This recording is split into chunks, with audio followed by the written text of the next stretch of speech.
There are 4 books I want to share with you today, and we are deep into the animals. We've got kangaroos, we've got goats, we've got rabbits, we've got hens, and many more.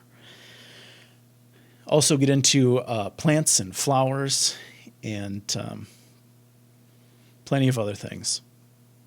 The first book is Connor the Kangaroo, The Adventures of Grandma Camp, and that's by Sean McClung. The second book is Gary the Goat, and that's by Dannielle Pickford. The third book is The Adventures of Little Rabbit, and that's by Sarah Johnston. And fourth, and finally, is What is Love, Mommy Hen? And that's by Kate Koss. I've put links, obviously, in the description for you to find these books and other works by these authors and illustrators. I encourage you to follow those and support them in their work, and their artistry, and their attempts to put beautiful things out into the world. I've included mine, as usual, as well, if you're interested in learning more about Inspector Badger. But first, let's talk about some books. Connor the Kangaroo, The Adventures of Grandma Camp, is written by Sean McClung. The illustrations are playful, they are joyful, they have plenty of details to tune into for your child who's sort of visually investigative. The message, I think, is a good one, or at least the underlying themes are good ones. Identifying, giving a name to and a visual to the feeling of kind of anxiousness and hesitancy about spending time away from home. So it's, I think, what is it, the first sleepover at Grandma's house or Grandma Camp. And so they give a name to it. They use the butterflies analogy or the butterfly metaphor for that feeling. And then probably my favorite part is that they, I shouldn't continue just saying they, I can say Sean McClung, instead of leaving it there just by identifying this feeling of butterflies, gives something else to think about, right? So instead of looking inward at these butterflies and now having feelings about the butterflies, right, which is part of an anxious response, Sean creates this imaginative experience. Replace the feeling with anxiety, or let the feel, not to replace, but to be consistent with what Sean has written. But in response to anxiety, imagine the wonderful possibilities of what lies ahead. And so that is what the bulk of the book is, the imagining of what Grandma Camp is going to be like. What are we going to do at Grandma Camp? Is it going to be like this? Is it going to be like that? But all in this positive, exciting, and fun, with that positive, fun type of perspective, versus an anxious and fear-related, rather a positive, joyful, hopeful, using the imagination to benefit you in those, or your child in those moments. And so it's a practice that I think is reasonable, that can be implemented, and whether consciously, subconsciously, is something you can talk to your child about doing. And so a useful theme, possibly a practice you could put to use in parenting. Gary the Goat is written by Dannielle Pickford and illustrated by Ana Dorjdjevic. I enjoyed Gary the Goat. I happen to be a fan of alliteration, so that's definitely part of it. And Gary the Goat is just a very lovely little bit of alliteration. The book is, as it says, it says Gary the Goat, the Speech and Sound series. So there is an emphasis and a thoughtful one in the language on the G sound, the different ways it appears in words. And it has picked, Dannielle has picked a subject, Gary the goat, that is, as Ana has drawn it, very engaging, very likable, a unique style, a taste of realism in the flowers and in the goat. We have the marigolds, we have the gardenias, we have the geraniums, right? You're getting the idea with the G's. So Gary is a goat, he's got a garden, and it proceeds from there. The illustrations I think have sort of this timeless quality. They, and maybe it's the focus on these elements of the garden that make me feel this way or think this way, but sort of reminiscent of the drawings that you would see a quote unquote naturalist would have produced as they discovered flowers and wanted to draw them accurately for science. There's a little bit of that without going complete. They're not complete realism, but they are. These aren't just general flowers. These are particularly based on the geranium and the gardenia and the marigolds. They look like those things. They sort of have that air, that scientific air about them, and that happens to feel a little bit whimsical in the context of this book, which is sort of an odd feeling that the scientific would feel whimsical. And it's a playful book with regard to the ideas of a goat, about gardening and how to have a garden, being an animal that likes to eat the things that are in a garden. And so all of the different things he puts into the garden, tries out in the garden, but they don't belong in the garden. But keeps trying and ends up figuring out a very clever solution to having a garden with beautiful things in it, but also to accept that part of yourself that eats the things in the garden. And I'm guessing you can figure that out. But a journey worth going on. The Adventures of Little Rabbit is written and illustrated by Sarah Johnston.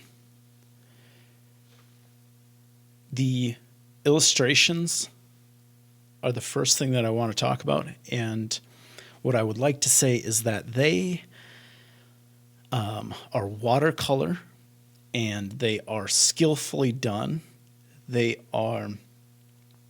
there is a feeling of realism. There's a pastoral quality that comes through.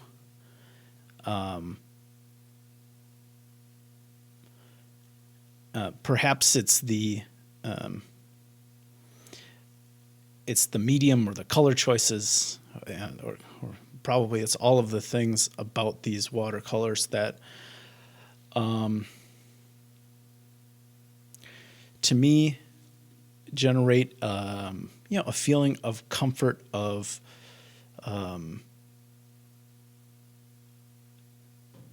these simpler times of rural life, natural, that place where human life and natural life are more directly connected. I'm attempting to describe something that's pretty ethereal, ineffable, so I'll stop there. But yeah, and the palette, the color palette in watercolor, I just love it. It's a more muted, lots of browns and greens, obviously. Then you have the things like the fox kind of stands out from that. But these a forest setting portrayed in this way, it's just wonderful. And the adventure that that little rabbit goes on is one you'll enjoy following with your child through these watercolor settings with these different carefully, lovingly created animals that little rabbit encounters. And there is, I'll say a little bit about the language. There is repetition. It's written poetically, and there will be phrases, as I have talked about before, these little choruses that come up. So I think good for kids who are starting to be able to read, to notice words that are familiar to them from one page to the next, from one time of reading to the next, because there are these little phrases that are repeated back to Little Rabbit as he journeys on this risky adventure to the forest. And then also that the Little Rabbit repeats back to them in response. So I like that. There's rhyme. There's what we could say, rhyme with some poetic license as well. So some, as your child develops their ability to read and understand how rhyming works. Rhyming isn't always just straight, exactly the same sound the second time. Poetic license allows them to, so it's an opportunity to talk about for them, or them to experience new ways of rhyming to work, I should say. And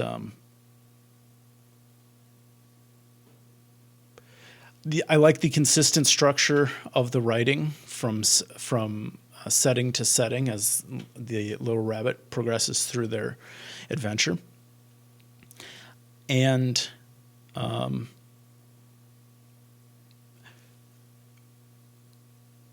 writing about a character who goes on a journey. I'm going to try and get into themes a little bit here. A character that goes on a journey despite it not being exactly the right time for the journey. It's evening, it's getting late, and people are worried about, right? Mama is worried, and the forest isn't always safe. Having that journey end the way that it does here, that I think there's something about that is good for children to read. That yes, sometimes journeys are risky. Sometimes Mama is worried, and the forest isn't always safe. But the journey, the adventure, can be worth it, and not everything that's worth it is entirely safe. And you hope that along your way you have forest friends that can make the journey worthwhile, and like the hedgehog does, make sure that there is some safety, that there is some respite on that journey, that you can make it through that adventure safely. What is Love, Mommy Hen? Is a book by Kate Koss, and the illustrations are watercolor, which is a medium that I'm gaining a greater and greater appreciation for, or something about it that sort of a tactile medium, as so much of our illustrations are so many of our illustrations are digitally created, and there's nothing wrong with that. I do some digital art myself, but something to appreciate about this particular book is that it's watercolor, appears to be watercolor, and it does and it plays with the unique qualities of that medium to a good effect.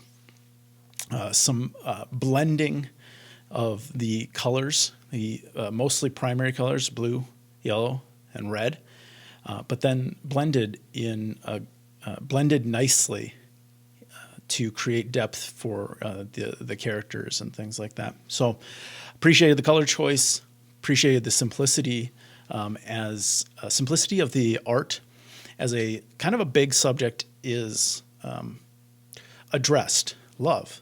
And to get onto that a little bit, I appreciate the overtness with which this story addresses the topic of love. And I think it could be 45, 50 times as long. It is one of these, I should say this, the structure that Kate has created is to answer the question, what is love, Mommy Hen, by instances. One that I recall is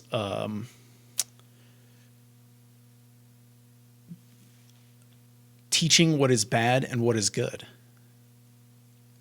Of course, there are things like putting a warm hat on you, holding the umbrella. What are some of the other ones? Holding hands together. And plenty of other things. But this one of... so to define something by instances and examples, as well as some the illustrations, I like that way of defining and it's such an abstract concept for children and frankly for adults, right? To define, explain, and understand what love is by looking at what does love do, or what do people do when they feel or when they do love, and sort of gets into different ways of loving, love languages and things like that, but not overtly, right? By instances. So appreciated this book very much, addressing this subject in a way that I haven't seen it addressed before, but of course I'm a limited human being, and it's not like I've read every single gosh darn book, not yet. But I appreciated the way that Kate approached love through these instances, through this medium that adds but doesn't distract from the pretty large subject that she decided to address, but still brings in the cute factor significantly. And I think it's going to be a good book for you to talk with your children about love, and maybe even begin to explore what are some of the ways that they can show love in their life, and perhaps understanding how you and the other people in their life show them love and show other people love, right? Thank you for joining me as I am on my own adventure in discovering books by new authors and new illustrators, new to me. And I hope you enjoyed learning about each of these. And I hope that you'll check out their work, these books and others. I've got links for that in the description. And of course, if you want to learn a little bit more about me and my writing, I've got a link for that as well. Thank you.